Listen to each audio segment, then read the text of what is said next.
together with Dina Weisberg in the psychology department at University of Pennsylvania, who is bouncing a baby in the back. We're pleased to organize this session on polarization about public understanding of science. And I'm going to keep my introduction to the session short for a couple of reasons. One is because I think in this audience, most people are going to appreciate the problems that we face concerning the public polarization about science. And also because I think as the presentations go on, it's going to become obvious what their connection is, what their central thread or lines of disagreement are. So I'm just going to start by doing a short introduction of the format and of I'll do individually of our speakers. So the format, we're going to give each of the three presenters 20 minutes. They might not use all of those 20 minutes, in which case we might be able to entertain very short questions of clarification from the audience. After the three presenters have presented, we will hear from Dietram Scheufele, who is our discussant, for around 15 minutes. And the balance of the session will be used for general Q&A. We'll ask people to use the mic. I'll somehow figure out to have a mic down from one of these holders.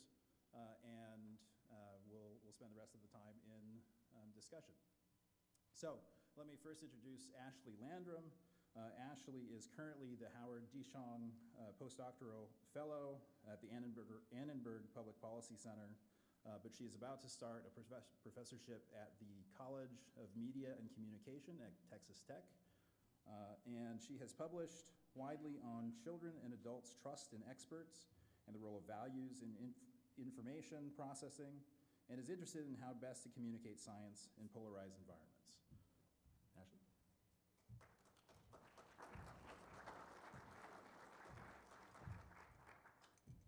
Thank you so much.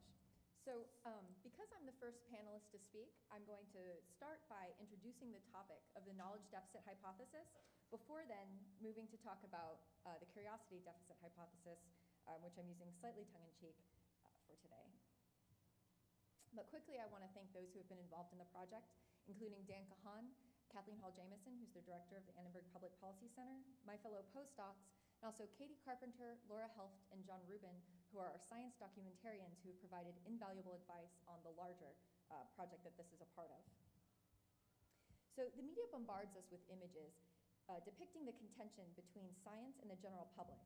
We hear that subsets of Republicans are skeptical that climate change exists, that subgroups of liberals are against GMOs, and that there's a group of individuals who are concerned about the safety of vaccination. Now, I want to quickly distinguish between alternative perspectives and alternative facts.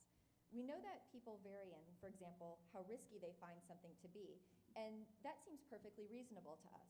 For example, we might ask people questions like, on a scale from 1 to 7, how risky do you think armed carjackings are? Where the x-axis here is the different response levels from 1 to 7, and the y-axis is the percent of participants who respond at that level. And we see that for armed carjackings, we don't really see any polarization. There's no difference between Democrats and Republicans, but the population as a whole is divided in how much they think or how risky they think this is. But there are areas where we do see polarization. For example, if we ask people about fracking, we see a polarization by Democrats and Republicans, where Democrats think that this is a very high-risk issue, whereas Republicans think it's not. And if we ask about immigration, we see that this flips. In fact, 50% of Republicans surveyed score the risk level as being the highest on our scale at 7, whereas Democrats are sort of evenly divided across each point of the scale. Now, but the thing is, when we talk about scientific facts, we're not necessarily talking about different perspectives, but we're also not really talking about obvious, simple-to-measure facts, such as which crowd size is larger or whether it rained on January 20th in DC. But instead of those easier-to-measure facts, we're talking about complex scientific findings that are continuing to be examined and re-examined by different scientists from different areas. And these are findings such as the Zika virus causes microencephaly, or drastic increase in global warming is human-caused. Genetically modified foods currently on the market are as safe as conventionally grown crops. Humans evolved from earlier species of animal, and vaccines do not cause autism. Because science is conducted by people, and people are intrinsically biased, there's room here for skepticism, for people to question the motivations and the abilities of the scientists that are putting forth these conclusions. So it's maybe more appropriate not to say that people are denying science facts, but that people are choosing not to align with scientific consensus, possibly because they're concerned that the scientists aren't necessarily credible.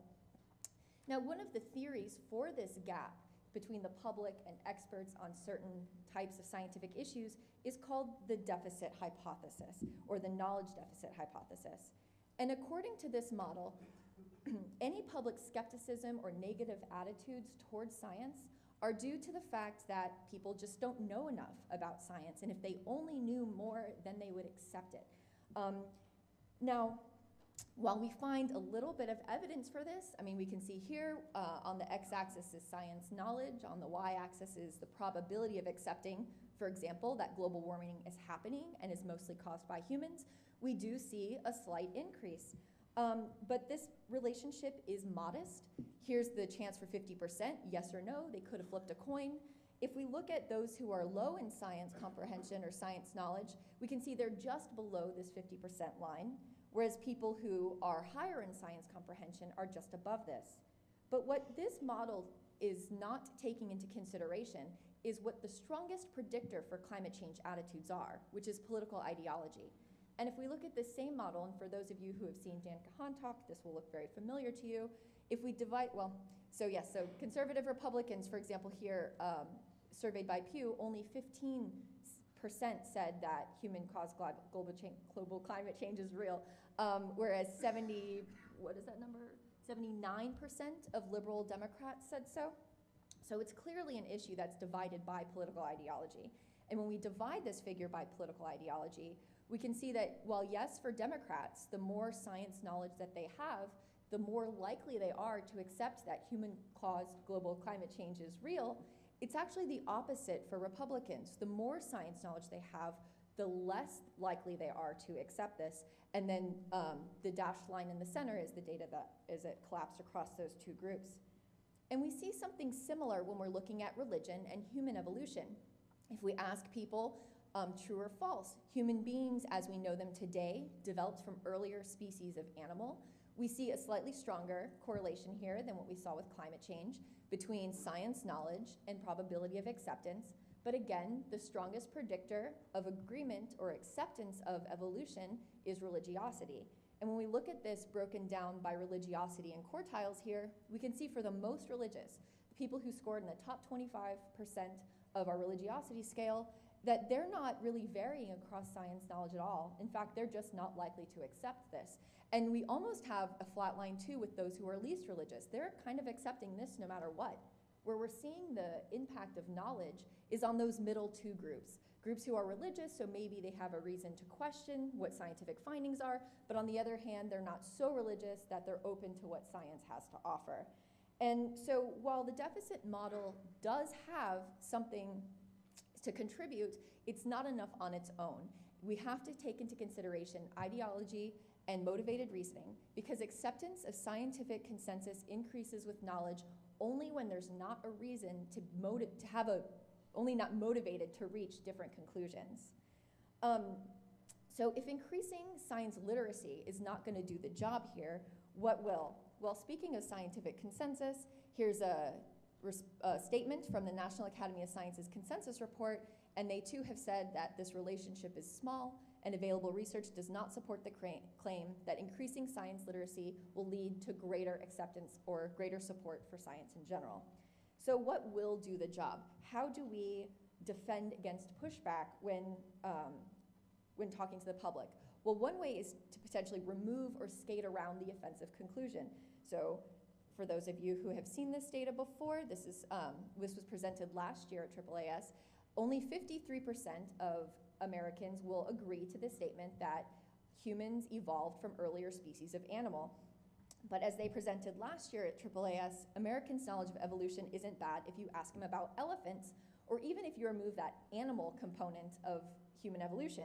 So the second column here is what happens, or the response levels when you say humans developed from an earlier, or evolved from an earlier species, dropping the word animal, you get an increase to 64%. And when you just get rid of humans altogether and say elephants evolved from earlier species of animal, now you have 74% agreement with this statement.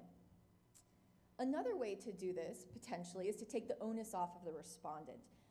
And so Dan Kahan presented some of this work yesterday in his talk as part of the misinformation panel. And so this is similar to the graph that I showed you before, but instead of the 4 levels of religiosity, he just divided it into above average and below average religiosity. And you see a huge gap in accepting evolution, or accepting that humans evolved from earlier species of animal. But if you instead preface this question with, according to the theory of evolution, humans evolved from an earlier species of animal, that gap disappears. Now your people who are above average in religiosity are responding much more similarly to those who have below average religiosity. And so what this is showing us, it's not that people don't know what science is saying about these topics. It's not necessarily that they don't understand what consensus is on these issues, but that they just choose not to align with it. Other people have had some success with priming a different part of somebody's identity or character. So for example, Kathleen Hall Jamieson and Bruce Hardy have had luck priming the use of central processing, or putting people in a test-taking mode, and they find that this allows them to interpret data with less interference from their ideology. And then this is where I want to come in with another type of someone's personality, or another part of their character, and that's that we might be able to spark their curiosity and to get them to interpret information as being interesting or surprising, as opposed to whether or not it is ideology consistent. And so that's where I'm going to move to the second part of the talk on the curiosity deficit hypothesis.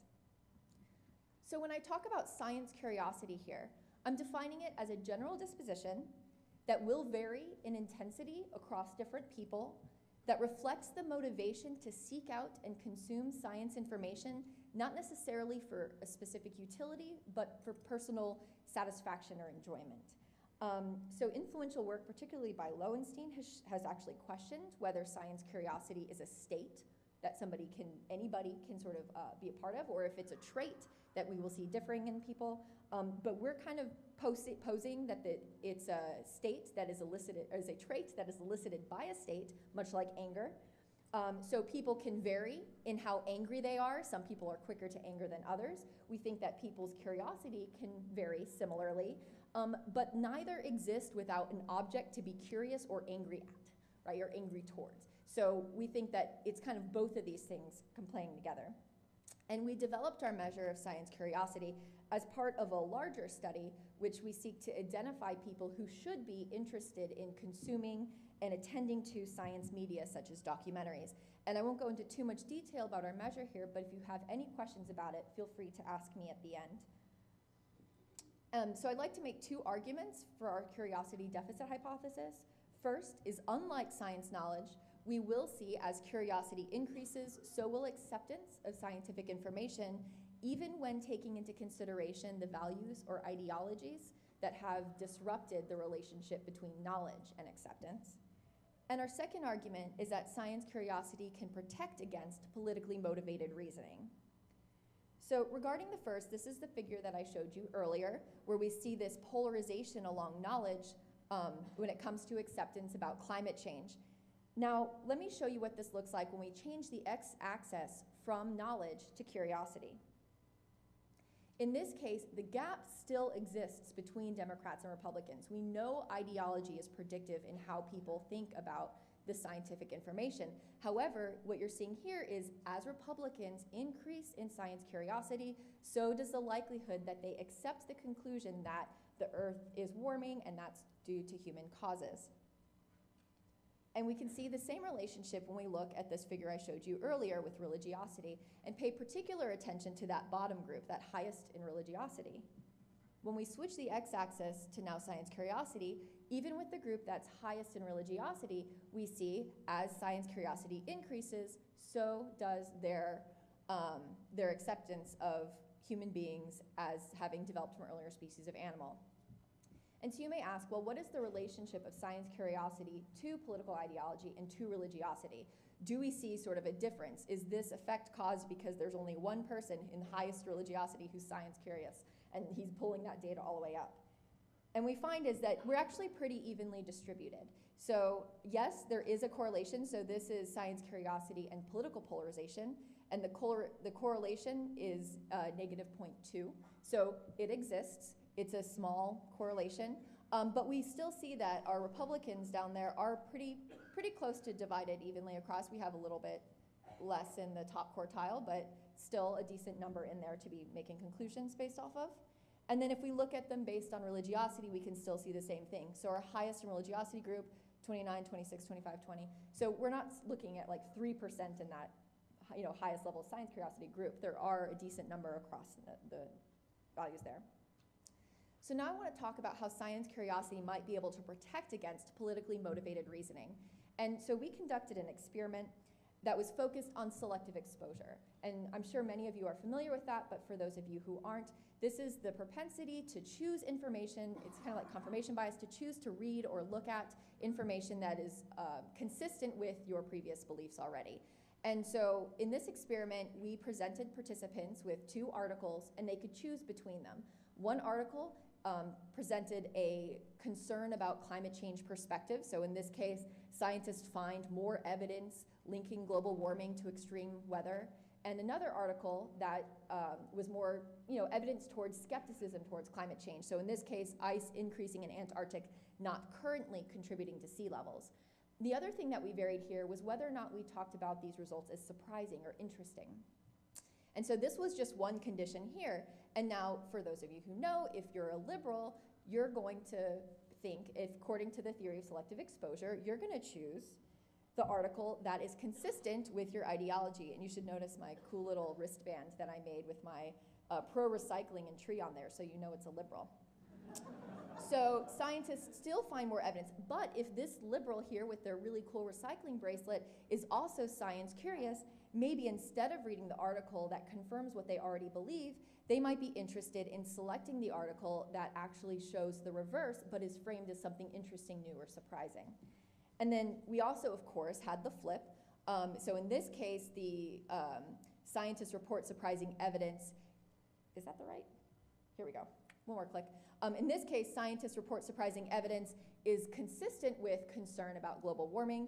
Arctic sea ice is melting even faster than expected. Let's be concerned about climate change, versus scientists find still more evidence that global warming actually slowed in the last decade. And so this would be the article that we want to see science-curious conservatives who may be less likely to be concerned about climate change, selecting the surprising article that shows climate change concern. So again, according to I have our 2 story sets here, and our selective exposure hypothesis is that for the first article set here, where the surprising climate change skeptical story, we would expect, if it was just based on selective exposure, that liberals would be not likely at all to select the surprising story because it's inconsistent with their viewpoint, whereas conservatives would be very likely to select this story because it's consistent with their viewpoint. And vice versa, when we're talking about the climate change concern story being surprising versus unsurprising story. But our science curiosity hypothesis is that this might vary based on how curious people are. And in this case, for our low curiosity people may look just like selective exposure, where our liberals are less likely to look at the surprising climate skeptical story, but our conservatives are highly likely. But among those who are high in science curiosity, we anticipate that they'll be likely to select the surprising story regardless of their ideology. And what's important here to look at is this gap for this particular story set among liberals between high curious and low curious, and the difference it makes in whether or not they choose that surprising article. And then of course we would see the opposite here for the story that's framed as surprising for climate change concern. So what did we find? Drum roll please. Again, here we're seeing this difference that we anticipated that's consistent with our science curiosity hypothesis, where if people are above average in science curiosity among the liberals, they're more likely to select that surprising story than they are the one that's consistent with their ideology. And we see the opposite with the climate concern story. So what we're finding here is that science curiosity seems to mitigate some of these selective exposure effects, which means that it might be protecting in some ways against politically motivated reasoning.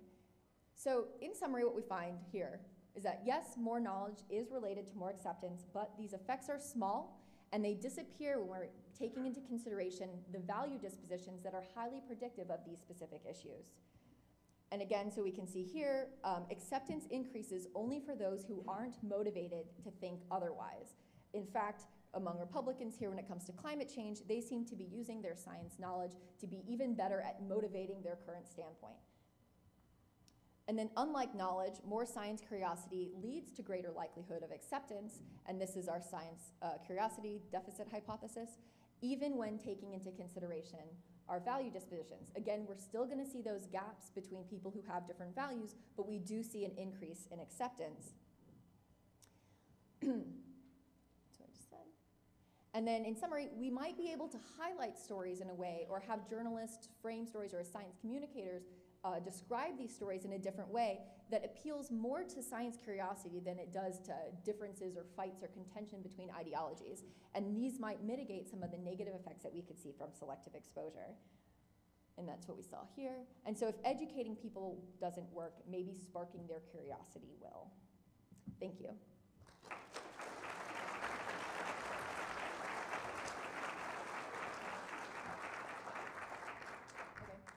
Apparently I have 2 minutes if anybody has quick clarification questions. Yes? How can we make people more curious? So we just started initially, and again, we're in the very early stages of this. We just started by putting the word surprising in the story, and that seemed to do something, right?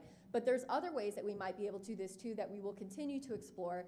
But I think we can all think of a time where we read a headline that was like clearly trying to start fights between Republicans and Democrats versus ones that are talking more about how interesting science is or how cool these topics are, or ways that might be more, I mean, I don't want to sound like Pollyanna up here, but more inspiring and great and happy than like, we're fighting. Okay, one more question, sorry. Yes?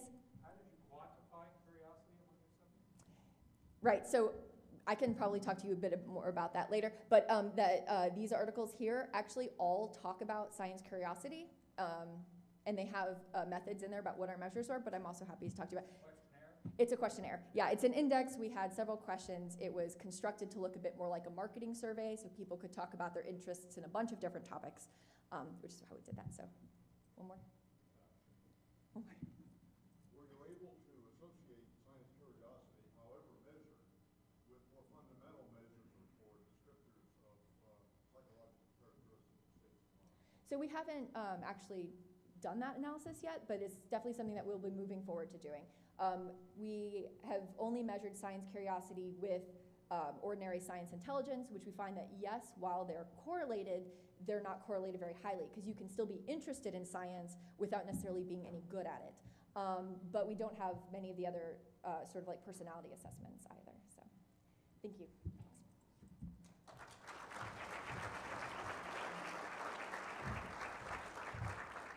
Our next speaker is Michael Weisberg. Michael is a professor of philosophy and chair of the philosophy department, right, still? Yeah. Forever. Life position. Must have done something really, really bad. At the University of Pennsylvania, he has written widely on issues in general philosophy of science, including philosophy of chemistry and philosophy of biology, and is now, I believe now, the editor of Biology and Philosophy. So please welcome Michael Weisberg.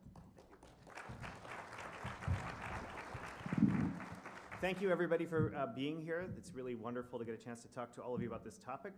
This is a joint work with Dina Skolnick-Weisberg, also with Ashley, even though this talk you'll see will disagree with some of the things you just said, and Emlyn Metz, who's now at the University of California, Berkeley. So the title is, Does Understanding Evolutionary Theory Lead to Accepting It? And if you didn't know this literature, or you hadn't just heard Ashley's talk, you'd say, of course it does. And just to preview a little bit, I'm going to push back on this and say that there is something to the knowledge deficit hypothesis. I would never frame it that way. It has to be suitably qualified, all of those sorts of things. But in the end, by the end of the talk, I hope to convince you that there really is something to science education, which is really good for us educators in the room.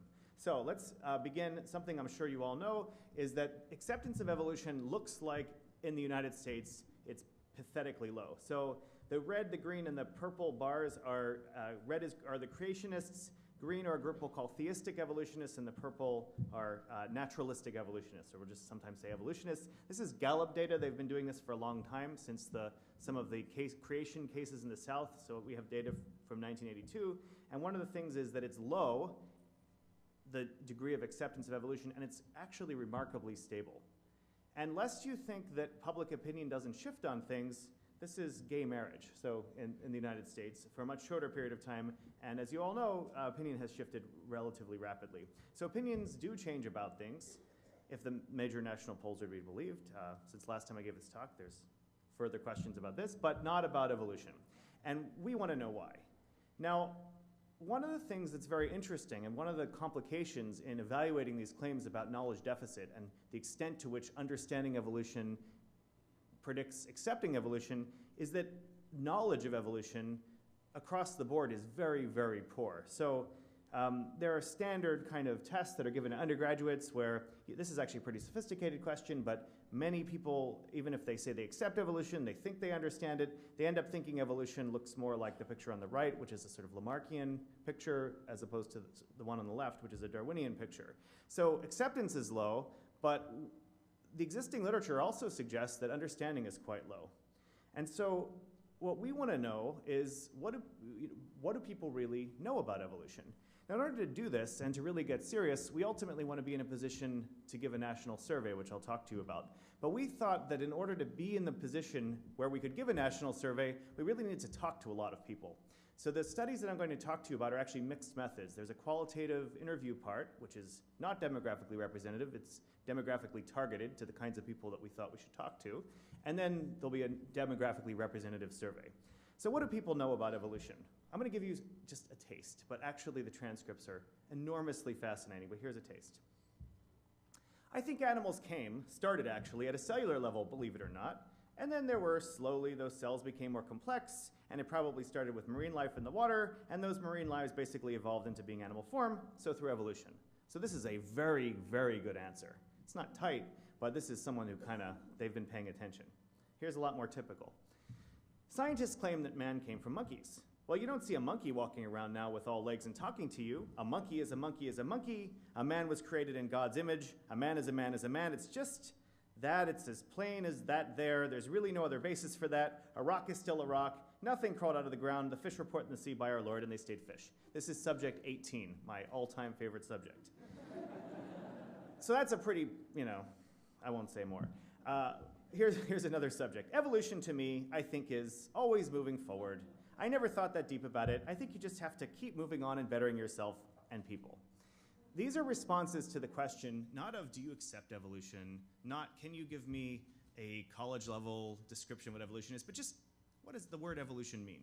And we if people, if they hesitated, we were encouraging. I didn't do it because I have no poker face, but we trained some really, really good interviewers who could do this with a poker face, and they kept egging people on in a good way. So you see that we get some kind of creationists, some pretty sophisticated evolutionists, lots of just confusion. One of my friends who's a naturalist guide says it's like pureed soup. There's just these ideas and they're all kind of blended together.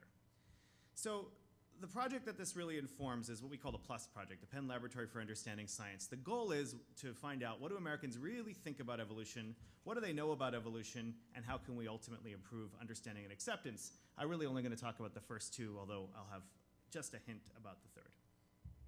So let's go back to the Gallup. That famous Gallup data that says that Americans are idiots, 20% of Americans only accept evolution, what are they actually asking? Well, here's what they ask. Which of the following comes closest to your views on the origin and development of human beings? And the options are the following. God created human beings pretty much in their present form at one time within the last 10,000 years or so. So that's what we're calling the creationist response. Human beings have developed over millions of years from less advanced forms of life, but God guided the process. This is what I'm calling the theistic evolutionist, maybe like an intelligent design option. And the third is human beings have developed over millions of years from less advanced forms of life, but God had no part in the process, the naturalistic evolutionary response. And again, here it is in a pie chart, 42% creationists, only 19% evolutionists. Now, one of the things that we discovered, unsurprisingly, in talking to a lot of people about evolution is, after we kind of asked them what evolution was, at some point we asked them whether they, what they accepted, what was their own view about evolution. And one of the things that was clear is there's a huge range, well beyond what those three options can cover. So just to give you a flavor, we had God created all living things, including humans, classic creationist. God created humans, evolution did the rest. I don't know if there's a word for that, but humans are special is the word.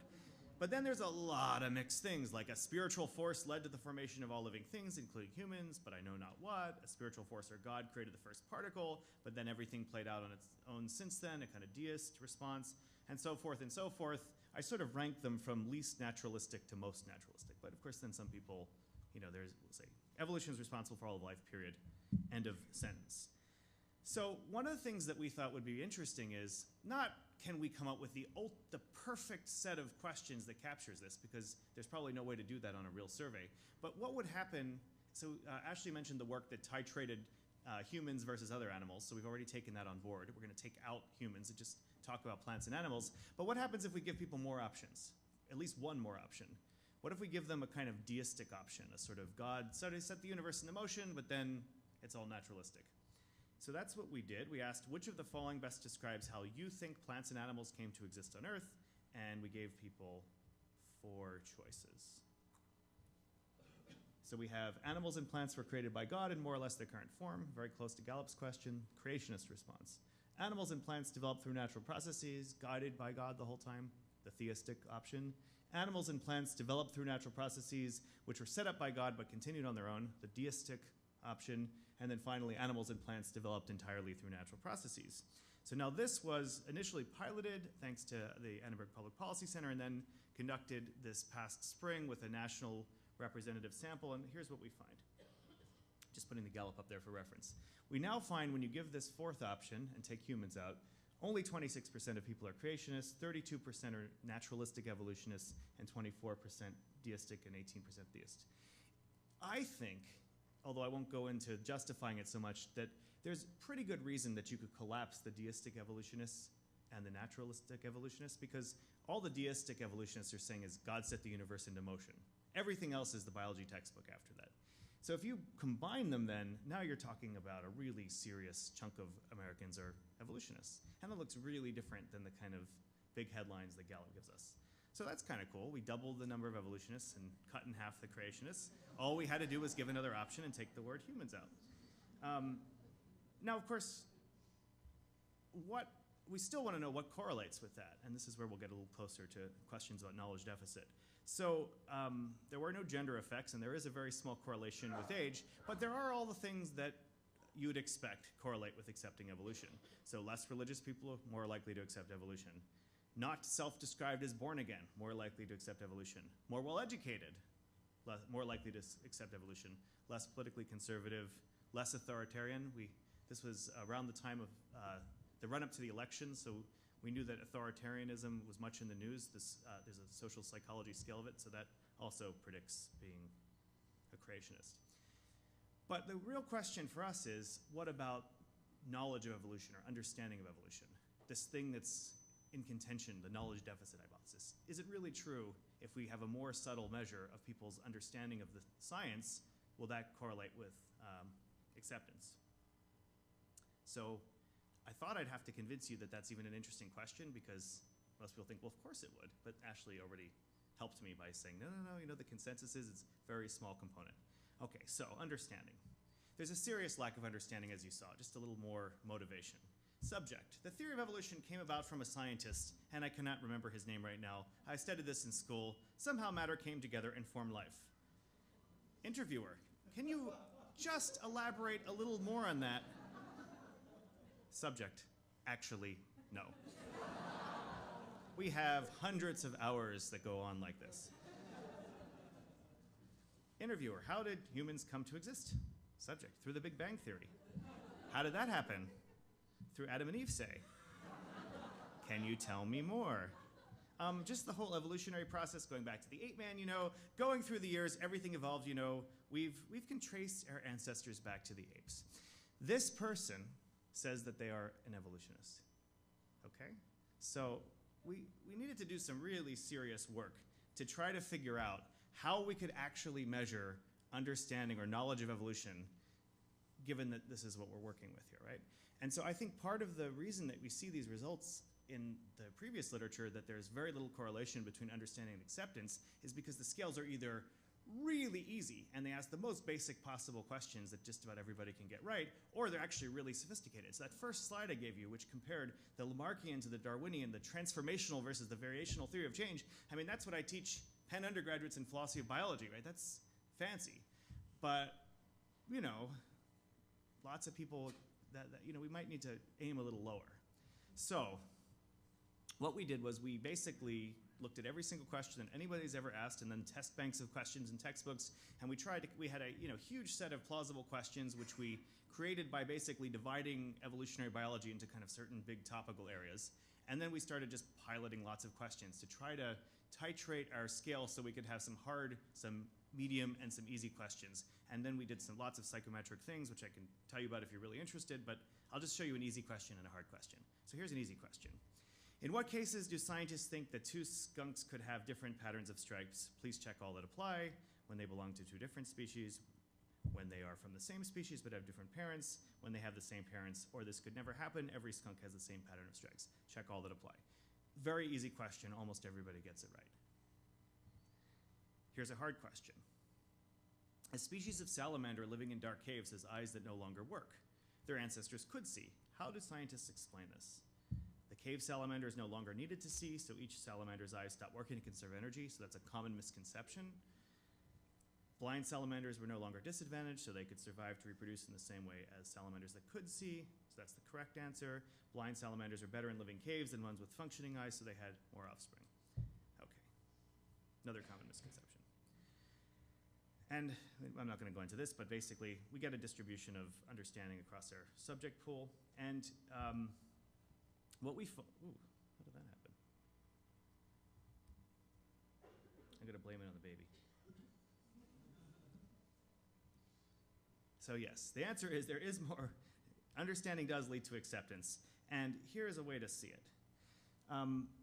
It's hard to look because we have 4 conditions, but basically this is showing you the proportion of our nationally representative sample who has the understanding score on the x-axis and is either the red or the creationist, the green or the theistic evolutionists, the purple or the deistic evolutionists, and the yellow, gold, I'm colorblind, orange, whatever color it is, are the evolutionists, the yellowish one. And what you can see is, especially if you look at the creationists, they clearly stick out. They clearly have a lower average understanding score. And actually the evolutionists and the deistic evolutionists are very, very similar, and I'll come back to that in a moment. So there's definitely something to the knowledge deficit hypothesis, if you want to put it that way. I would prefer to just simply say that it's very clear that if you measure understanding of evolution well, then there is a correlation between understanding and acceptance, which is a good thing, I think, for educators. So you've already seen that understanding and acceptance correlate as expected with demographic factors. Acceptance correlates with demographic factors, so you might wonder whether understanding just collapses into religiosity. So again, don't have time to go through this, but the answer is no. We can show that these are independent scales. So we actually have a scale for knowledge or for understanding, and we have a scale that measures some of these demographic factors like religiosity and political ideology. But at the same time, they are both predictive factors. So all the stuff that Ashley said in her positive part, I don't dispute. It is definitely true that being politically conservative or being highly religious definitely correlates with being a creationist. So the question is, does understanding predict above and beyond that? And one of the ways that we can look at that graphically is to try to plot understanding on the x-axis and acceptance. This is just now saying I am an evolutionist on the y-axis, and then breaking the groups into kind of classes by how religious they are. And these are based on measures that Pew has developed, they don't ask you, like, are you Catholic, but rather things like how often do you attend church, how important is religion in your life, so forth. They're much better measures. Now, if we look at this scale, where we just are asking, is the person an evolutionist, we get this kind of pattern actually that Ashley showed. So the below average religiosity, really strong correlation between understanding and acceptance. And the average is very strong, but if you look at the bottom, the above average religiosity people, it's probably flat. There's not a lot of correlation between understanding and acceptance. However, if you have high understanding of evolution and you're highly religious, it's true that you don't turn up as an evolutionist, but you turn up actually as a deistic evolutionist. So what we've found is that there's a large portion of the population who, well, not that many people have really good knowledge of evolution, but of those that do, the ones that are religious, they don't become intelligent design theorists, they don't become creationists, they actually get sucked into this box of a deistic evolutionist, which we again define as someone who thinks that God sort of set everything into motion, but then it proceeds by natural law. And I must say, kind of as a philosopher of biology, I think that's really good. So even if you're not, I'm not a religious person, but I think that's the rational response, that if you want to kind of make room for God and you want to accept science, you kind of put God in the right place. God starts things, and then God sets the universe up, and there it goes. And that's actually what we're seeing. So we're actually seeing, I think, quite a rational response. So in my last couple of minutes, just wanted to say about some of the other factors that we're looking at now, and actually working on a second wave survey to start to investigate. One of the things that I'm most interested in is the relationship between acceptance and understanding and what gets called in the education literature nature of science, but as a philosopher of science, I just like to call philosophy of science or methodology of science. Things like the nature of theories, testing procedures, provisionality, the role of the scientific community, where values enter into science, the nonlinearity of methods, the limits of science, all that jazz. We have only done some preliminary work here, but we also find that that having normative answers on those kinds of measures also correlates with accepting evolution. And one of the things that we think that we've seen in our preliminary and pilot data, and one of the things that we want to go on to really look at is this actually another way of helping people to align their acceptance with the scientific community? Let me explain what I mean. The pattern we see looks like this. It's definitely true that accepting evolution, as I've said before, correlates highly with political and religious ideology. But that's true for people that don't score so well on this scale. People that score high on this scale, who have high degrees of acceptance, or high degrees of understanding of the nature of science, there tends to be a weaker correlation between political ideology and between religiosity and their acceptance. Now, this is very preliminary, but the idea, if it works out, would be really interesting, and that's the greater the appreciation, not just for the content of science, but the way that science works, the less likely you are to have your political or religious ideology dictate what you accept. So that's pilot data and a note of hope. 3 minutes? 2 minutes, perfect. 2 minutes is great. So I've mentioned the expanded survey, but I also want to say one other thing. Not really going to have more chance to do much than show you a picture, but one of the things that we would like to do, as would, I know, Ashley's group, is the deeper we go into these issues and we really start to figure out, are there not just ways of teaching people, but ways of teaching people that engage the kinds of considerations that will help them to accept evolution in greater detail. In our case, we hope this thing about nature of science. Can we build that into ways that science is communicated, especially in the informal channels of communication? And so what we've been experimenting with is our extremely short documentaries that teach basic evolutionary concepts, but start to get framed in terms of things like real scientific methods, the idea that knowledge can be provisional, or that sometimes it's extremely hard to reach a conclusion. And so that's something that we are currently playing with. With that, I want to thank again my co-lab director, Dina Skolnick-Weisberg, as well as Ashley, who, despite disagreeing with us, is actually on this paper, and also the Annenberg Public Policy Center and the NSF. And I don't think, do I have time for one question? I have time for one question, so thank you very much. A very short question, yes. No, we don't need clapping. Go for it. Shout over the crowd.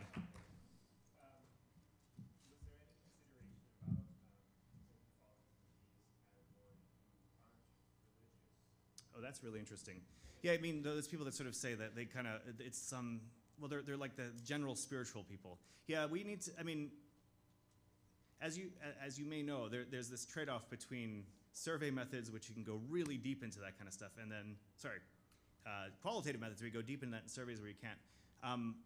I haven't seen that. I don't think we have the ability to do that. I'll go back and relook, but we definitely see in the kind of talking one-on-one with people, those that have that kind of like wishy-washy spiritual beliefs, they tend to be just kind of pretty conventional evolutionists.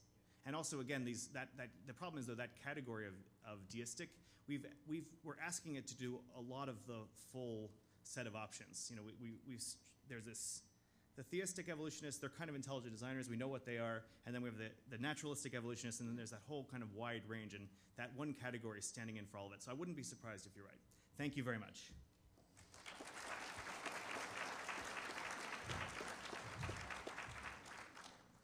Okay, Joe, I got you. All right, our final presenter is going to be Joanna Huckster. She is a postdoctoral research fellow at Bucknell University working on the production of public understanding of science. Her work and publications have focused centrally on the communication of climate science and public beliefs about climate change. So here's Joe.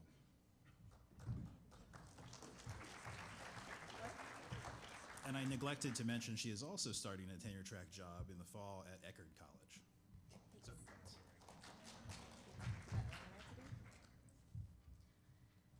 while Michael fixes this. So there are a couple of common threads here between the presentations, and of course we started with dealing with acceptance of science and the deficit model and those things, but also it seems that all of our presentations are about developing an instrument to measure public understanding or public knowledge or something along those lines, which is interesting. Hopefully, if this works, I'm also going to elaborate on Michael's glimmer of hope, which is that we are working on developing an instrument to measure aspects of scientific literacy that we haven't seen measured before, especially about the social structure of science. Yeah, I'm sorry. That's okay. We'll get there. No problem. Safari crashed when you. Yeah, that's okay. Let's quit this and start it again.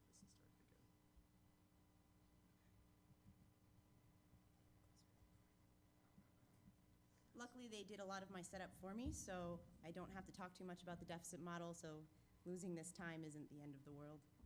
Sorry you have to sit there. You can tell a joke. I don't know any jokes. Sorry.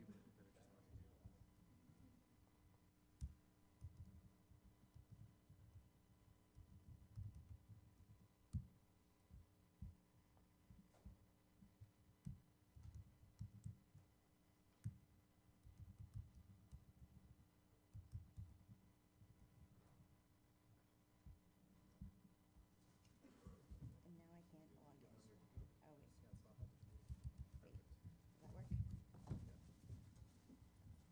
Wait a second. This is not You've got, Do you have your gun? Hold on. Did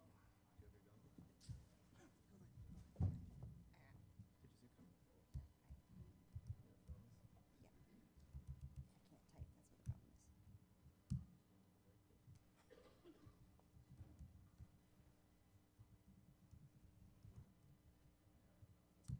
We're good. We're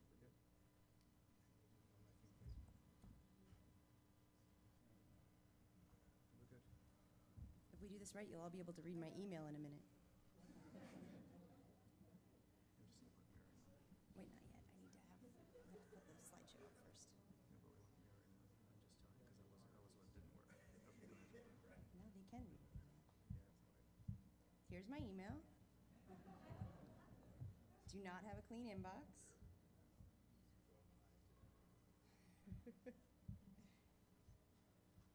Here's my Google Drive. And here's my presentation. Yay! Wait. Yay, okay. So I'm going to talk about scientific literacy and trusting the scientific enterprise. And specifically, like I said, about our development of a new instrument. Now, we're in early days with this. We have relatively small sample sizes, but I'm going to walk you through this. And this project also includes Matthew Slater and 2 of our undergraduates who are here today. So as we've seen, there are some large gaps, and everybody really knows here, between public belief and public understanding and scientific understanding on a number of different issues. The one on which we're going to focus today is climate change. I actually saw this same graph used, this is from Pew, in a presentation earlier today, so this is clearly something understood well here at AAAS. So we want to look at how we can improve this gap. And one of the ways in which we might be able to do this is to fix models of science communication that might be flawed. And so there is some merit to increasing public knowledge of climate change, of course. Like Michael said, it is important to actually teach science. But the deficit model as it stands may not work that well. So we have the deficit model, which says that the public is ignorant, essentially, and we must inform them of more things. And the prediction from that, of course, is that as literacy improves, public opinion or public understanding will converge towards a scientific consensus. So this would be the prediction of what would happen as you go up in science comprehension. Your perceived risk of climate change, for instance, would also go up. This comes from Dan Kahan's work, which many of you, I'm sure, have seen here this year at AAAS.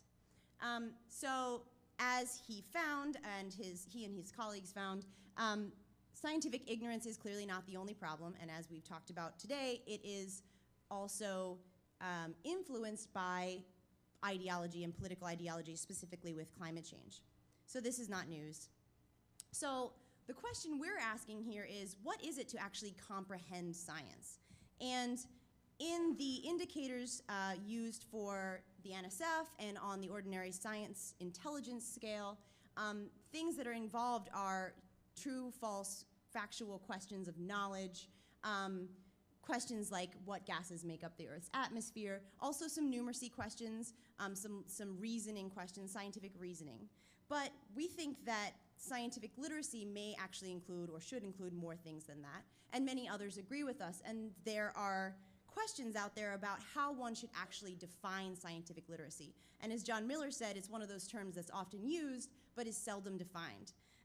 And so the questions in scientific literacy are things like, what is the content? So content should be involved, should it be involved? How much should the public know?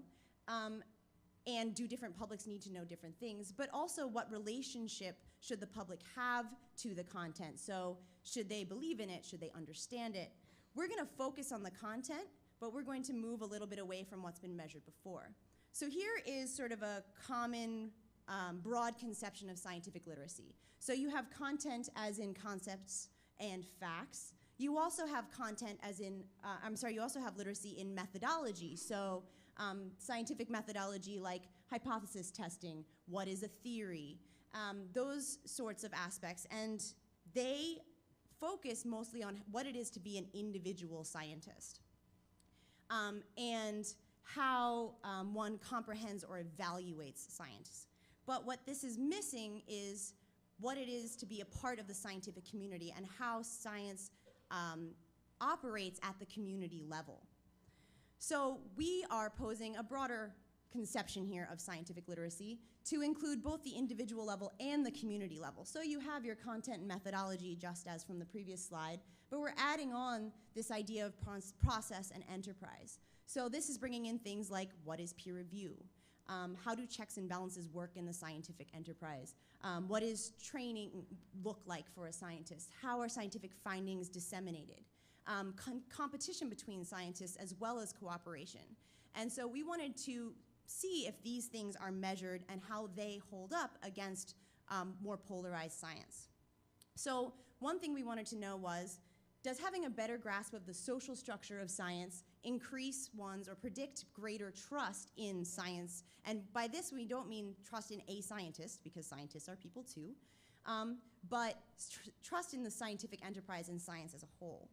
And then, does having this understanding of the social structure of science predict greater concern about climate change, for instance? This can be difficult to test, or these questions are, because although there are many nature of science and scientific literacy inventories out there, And there is a validated trust of science index from Nadelson. There isn't actually an instrument that we know of or that we could find that measures these aspects of the social structure of science. So we decided to make one. Yay. Turns out that's not quite as simple as one might think. So in creating this instrument, our initial design strategy had 3 main prongs. So the first was to start looking through other surveys, because some surveys do have individual questions that get in this direction. Then we started trying to identify misconceptions, so that is going out and doing qualitative mixed methods work, interviewing people, having a straight face. And then we started writing our own items. So considering the various stages of the scientific process, the scientific enterprise, and aspects of scientific activity, such as training scientists, communication and collaboration, like I said, dissemination, reward, dissent, and consensus. And then we are going through right now validation strategy and initial data collection. So we have our strategy is involved looking at face validity, going through several revision processes, statistical tests of reliability. So I'm going to give you the overview of that process that we've gone through. Don't worry, I'm not going to show you every single thing we did along the way. We had an initial draft, and we tested it with MTurk, using Mechanical Turk, 100 people in the sample. We put in the OSI, the Ordinary Science Intelligence Test, a Trust of Scientists measure, and then the climate change belief and concern questions. We went through 2 different rounds of expert review. The first was with 25 experts who were philosophy of science and then also scientists, then 50 scientists and philosophers of science. We did another validation survey, this time with just 1 trust item and 1 religiosity item. And then we did a first national run. So across those, we ended up with our current version, which is 2.8. And the 2 things I'm going to show you today are data from the very first version and then data from this very last version. So on our preliminary survey, we wanted to have an approximation of what Kahan had done with the OSI. So we had the OSI and the climate change belief and concern questions. We also had, obviously, our new measurement, and we put in Nadelson's trust in science measurement as well. As you can see here with MTurk, we ended up with a highly democratic sample, and we also ended up with a sample that had more than half had a bachelor's, or almost exactly half, a bachelor's degree or higher. So a relatively well-educated sample, which is, of course, why we moved on to nationally representative data eventually. So this was our preliminary data on the first version of the SSSI. And you can see that it's a little bit distributed high. Again, we have relatively high education levels, so that kind of makes sense. But it looks pretty good, and that was with our sample of 100, and our mean was 26.5 on a scale. On this version, they could end up getting up to 40 points. 42 points, I'm sorry. We looked at some correlations between measures. So first we looked at the SSSI and the OSI, which was, again, Kahan's Ordinary Science Intelligence Scale. And these correlated with one another pretty highly. Not really that surprising, they should, but it's important that they did. And then we looked at the correlation with trust. And we saw that the Ordinary Science Intelligence Scale correlated with trust in science, as did our scale for the social structure of science. Both correlated with trust. So in terms of whether or not this works with trust, the social structure of science does relate, but so does the OSI, not that different. But things get a little more interesting here, or at least I think they do. This is my attempt to make it more interesting as putting in bright yellow text. So in our version, the OSI was not significantly correlated with climate change concern, but the SSSI was. Now, this is a relatively minor difference, and these are small numbers. Again, this is only 100. But it was interesting to see this. So we took this a little further, and we split it up by political party. And as you can see here, although there is definitely a gap between Republicans and Democrats, the Republicans don't go down significantly, while the Democrats do actually go up significantly. So this was, again, different from what had been seen previously with the OSI. They aren't exactly measured the same way. Again, this is early days. But looking at this, we thought this was something interesting we wanted to keep moving forward with and see if there continued to be a difference. So we're back to this revision process, so I can show you where we are now. We went through all of these other steps, and we're now at this most recent run, which is with 287 members of the population. This is a nationally representative survey through Research Now. Still not a huge survey, but a much better distribution than the MTurk. So now we have our new results. You can see that the scale has, first of all, it's a smaller scale now. Through the revision, we ended up cutting questions, as you do, and revising them significantly. The highest score you can now get is a 31, and the mean is 14.18, and there's our distribution for it.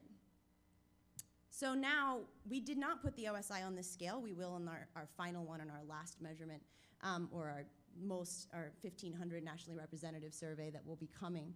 But you can see here that the SSSI did correlate with the one item, trust in science, and also that SSSI again correlated with climate change concern. And once again, we broke this up by political party. We included independents this time. We don't want you to feel left out if you're an independent. And so I think it's still interesting anyway. Even with this larger sample, our findings held that the Republicans were not correlated as their social structure of science understanding increased or knowledge increased. Their climate change concern didn't really change, but it didn't go down. Yay. And with Democrats, it is still significantly positively correlated. So this is where we are now. This is the point to which we have gotten. So what happened next? We want to then expand this to a nationally representative sample that is larger, about 1,500, using the same instruments as our first time. So we're going to have our social structure of science survey. We're going to have the OSI, the trust inventory from Nadelson et al., and questions about climate change, belief and concern. We're also thinking about adding on a stimulus about climate change consensus. After we finished the rest of the survey, they've gotten through everything, giving them a stimulus about climate change consensus, and then retesting understanding of or their concern in climate change to see if that makes any difference. And we're working on how we would phrase that. And that is what I have, and I'm sure I have plenty of time for questions. I went pretty quickly.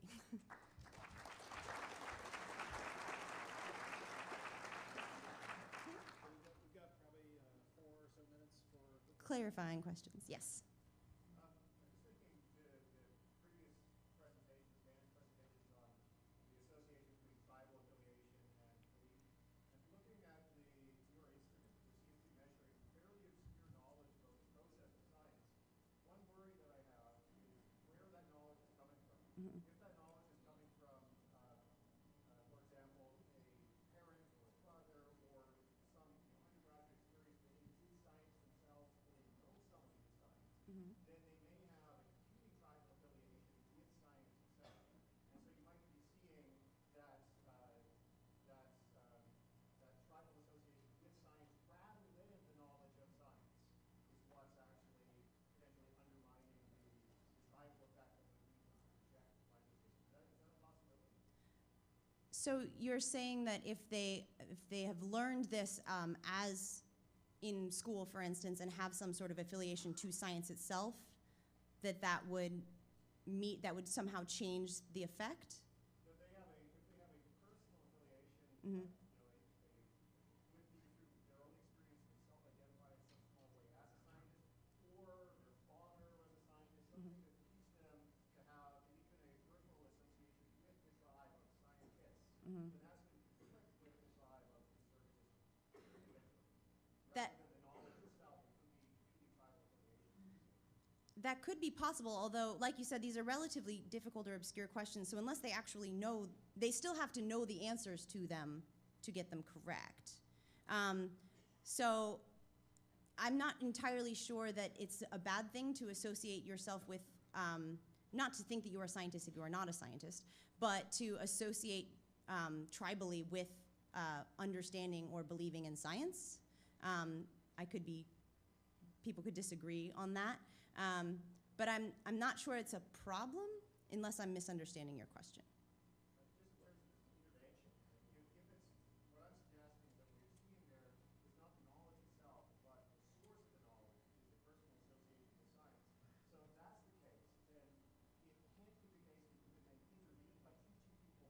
Oh, I see what you're saying. Right.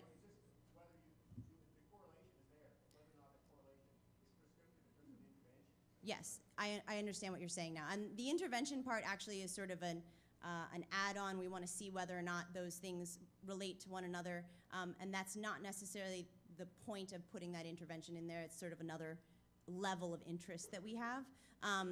Certainly, it could speak to trying to teach understanding of the scientific process earlier in education as being an important thing to do when talking about science, when teaching science, rather than attempting later to give someone more knowledge about the social structure of science. Okay, since that was the most in-depth clarification question I've ever heard, we should probably stop there.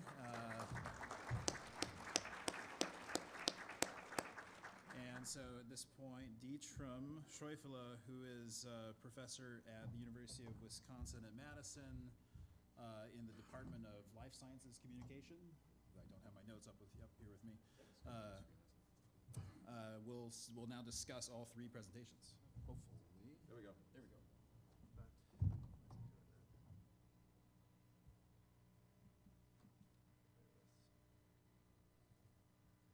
Thank you, Michael. Yep, that's perfect. No, that's perfect. Well, thank you first of all for the invitation to speak. I'll just throw out a few maybe more provocative thoughts than or. Is that better? All right. I'm going to throw out a few thoughts that are maybe that are definitely less provocative than they'll sound, but I just want to out as discussion starters. And there's some things that are really nice about AAAS. You always end up meeting up with people that you haven't seen in a long time. There's always really interesting plenaries, and there's always a session where we'll talk about science literacy yet again every year. We'll declare it dead yet again every year, which is why I put this up here as the zombie of science communication. It doesn't matter how many wooden stakes we put through the heart. We'll have yet another panel that revisits it, and I think there's really good reasons for that, as we saw today. The one thing that I want to throw out is that I think our fake news panic recently has one inherent, well, has many inherent dangers in it, but it has one in particular, and that is that it allows us to go back to knowledge deficit thinking, because obviously one could argue what used to be, well, if they just had the facts, they would make better decisions, which was the knowledge deficit model, is now if they just had the correct facts, they would make better decisions, right? And if we're actually honest with each other or with ourselves, then all of us have that a little bit in our system, because it's a hypothesis, of course, that deserves to be true, and we wish it was. But of course, it also contains a few other things, and that is that the science communication environment is contaminated. There's something wrong if there are things in it other than facts. And that's also something that's really deficit-driven thinking, and I want to come back to that in a second.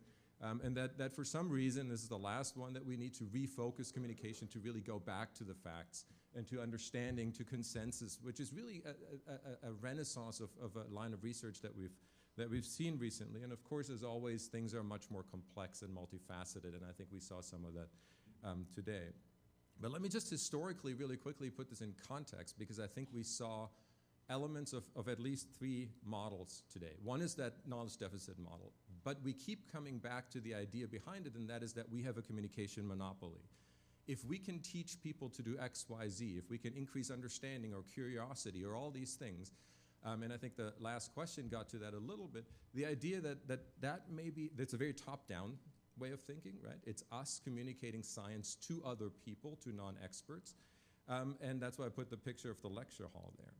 At some point, former CEO of this organization, Alan Leshner, said, no, this is not enough. We need an honest, bidirectional dialogue about science. Not just about the pros and the promise, as he said, but also about the perils and pitfalls of science. So we need to shift from communicating off the communication of science to communication about science. And I think that's true to a degree because it's this bidirectional dialogue, but you already see in the word bidirectional that it only involves audiences and scientists, with scientists still very much playing a role as often the initiators of the communication, or at least the context.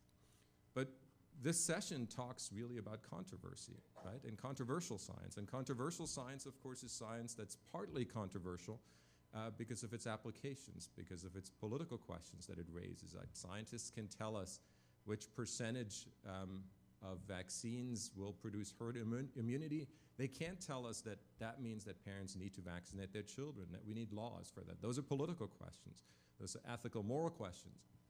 And a lot of the things that we're talking about, and a lot of the different results that you saw in evolution today have something to do with these issues entering a political sphere, where they have political implications, where that science for climate, for example, is used to make policy arguments. And at that moment, we're not talking about even that bidirectional dialogue anymore. We're not talking about the knowledge deficit in terms of us communicating the science. We're talking about a broader political debate where science is one of many voices, and hopefully the best available science will inform choices that by definition are not scientific choices, right? So I just wanted to put that out there because I think we keep forgetting that. So let me make two comments really quickly, one about the power of experiments or the lack thereof sometimes. Experiments are unbelievably good tools to tell us, and this is something to do with a lot of the work in the science communication field. They're a really good tool to tell us what can happen if we expose people to particular messages. Hovland obviously wrote about captive audiences, the idea that if you put people in a room and you keep everything constant and you expose them to a message that they potentially otherwise would never see, then there's an effect. And that's great, but how do we scale that up? How do we actually take that in a world, oops, I'm actually going too fast here, where we have plenty of competing messages, right? Where a Frankenfood frame is so powerful because it has absolutely zero information in it. Because simply by adding Franken, it immediately tells me which mental shelf to put the issue on. How does that compete with information? So this is not criticism of existing work, it's pushing for new boundaries. How do we take this to the next level? How do all of these things compete in an environment where it's much more interesting for most Americans why Beyonce didn't get a Grammy than what's happening at AAAS, for instance. And then we keep focusing on political and religious polarization, which is also an important issue, and a lot of our own work has focused on that. But the question is that really the key problem? And I put the Economist cover from this week on it if you haven't seen it, yet another issue in human gene editing, a classic wicked problem that doesn't have clear-cut solutions, where we need to weigh different ethical, political issues. And polarization may not be the mechanism. And trying to fix a polarization problem for a lot of problems that don't have a polarization problem or don't have a polarization solution is, I think, something that we also need to push a little bit further on. And again, I'm being intentionally kind of provocative on the next steps to hear what the presenters have to say. Alan Leshner co-chaired a committee, an NRC committee, that just came out with a report earlier this year in the Science of Science Communication that advocated for a systems approach that links some of those more aggregate level political environments, competing message environments and so on, and calls for research that links that to what's going on in our heads and the psychology. A second report, and I saw at least Dominique Broussard and John Besley in the room, who were both on this report that you see here, the Science Literacy Report, that also has called for, I think, exactly what this panel did, and that is go beyond traditional narrow measures of science literacy that may not be politically meaningful, not meaningful for how people think through evolution. You saw Michael speak to that and so on. We saw here pushing that into new dimensions like knowledge about the social structure of science, also the importance of intuition or gut, epistemic science knowledge, and this is something that also work out of Rutgers and elsewhere has shown is really important for how people think about issues like GM crops. And I think these are all important steps forward. But let me add a couple of additional things really quickly before hopefully wrapping up and having the presenters interact with you. One, I think, is we need to really think about beyond literacy, also about competencies. And to some degree, I think the literacy report spoke to that as well. We're living in an environment where navigating that competitive information environment is a real competency, where it may be much less important what I actually know scientifically, and much more important which sources I can trust or not trust, which sources are good go-to sources when we know that the primary source, for instance, for scientific information is Google. And of course, the results there are not being ordered based on their quality, but based on their popularity. So being able to sift and winnow through that environment, or sift through that environment, is extremely important. Number two, how do we interact with one another? When people tell me that something is not right, when I get attacked in online comments and so on and so forth.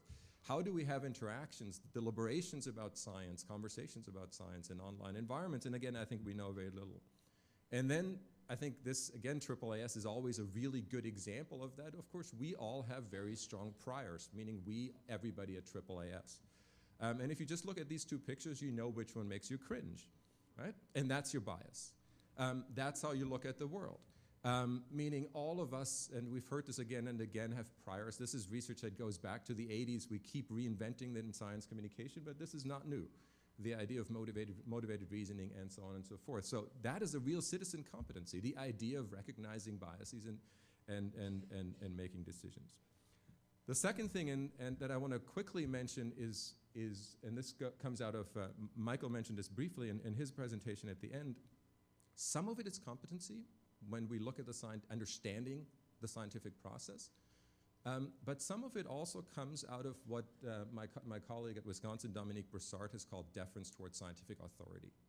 I will not understand 20 years of research in any field in the life sciences, for instance, but I believe in the enterprise of science. I believe in peer review. I think these people are doing a good job. They're producing quality work. If it ends up in a journal, if it ends up coming out of the scientific community, it is something that I'm willing to embrace as the best way of finding out, of producing knowledge. So it's a fairly stable predisposition. I'll show you some data in a second. A belief that science produces outcomes that are better than other ways of knowing in society, that are politically neutral, and that are in the broader public interest. And it's a longer scale that Dominique and others have been doing work on. Let me just show you this on nuclear on the left here, the nanotechnology on the right, and synthetic biology, and just how much each of these variables predicts positively and negatively. So the length of the bars are the strength of association. And this is really the important one here, because that's deference towards scientific authority. And one of the things that they have found in their work again and again is that this stable trait of deference toward the community, the scientific community, is extremely important. If it's not there, then variable trust matters a lot. And if people don't trust or don't trust, really becomes an issue. But if deference is there, it actually doesn't matter if trust goes up every so often. We may see some emails out of Penn State that are misconstrued about ClimateGate. It doesn't matter if we have this stable deference toward the scientific enterprise. So again, a dimension that goes beyond understanding what it is into having a deference toward a system that we're investing a lot in, that hopefully has the best way of producing knowledge societally. The very last thought is that I want to leave you with is just data from the science indicators on museum attendance. And I'm not showing these data because of museum attendance. I'm showing these data because of when we talk about closing deficit gaps and others, very often we don't realize that we're doing a lot for the group that is in this light yellowish here, meaning the people who are the most highly educated.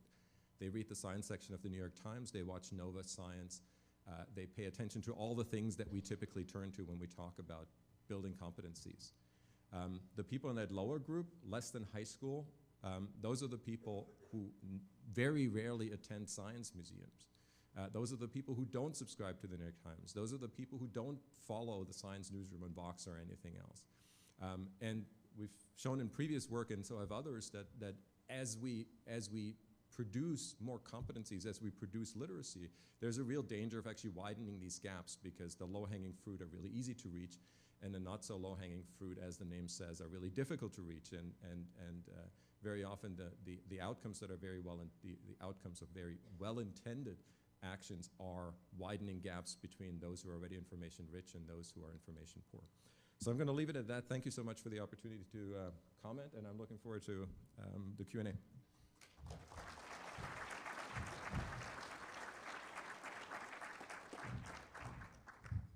Okay, so I'm going to call the presenters up to the stage, up to the table here, and I'm going to try to figure out a way of, no. I am going to wield the mic, so if you have a question and would like to come down.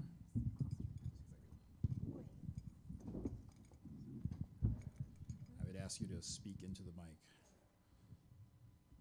Sure. If you want to just start queuing up here for questions, that would be helpful. How long this can reach. I don't think very far. It's really beneficial to do that. Okay.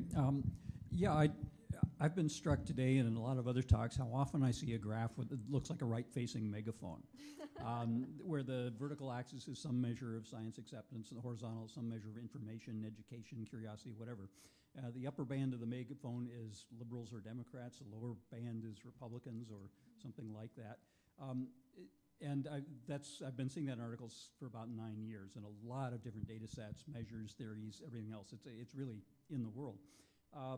My point is, though, that we usually just see the top and bottom of the megaphone, and what's happening with the middle group, who are not so ideologically committed, is very interesting, too, and maybe really crucial, because they decide who wins elections. So I wonder if anybody who's had any of those sorts of interaction effects in their graphics would like to talk about the middle group, the less committed. So it's actually ours. I mean, for us, the middle group looks more like the upper group than the bottom group. So you may be happy to know that.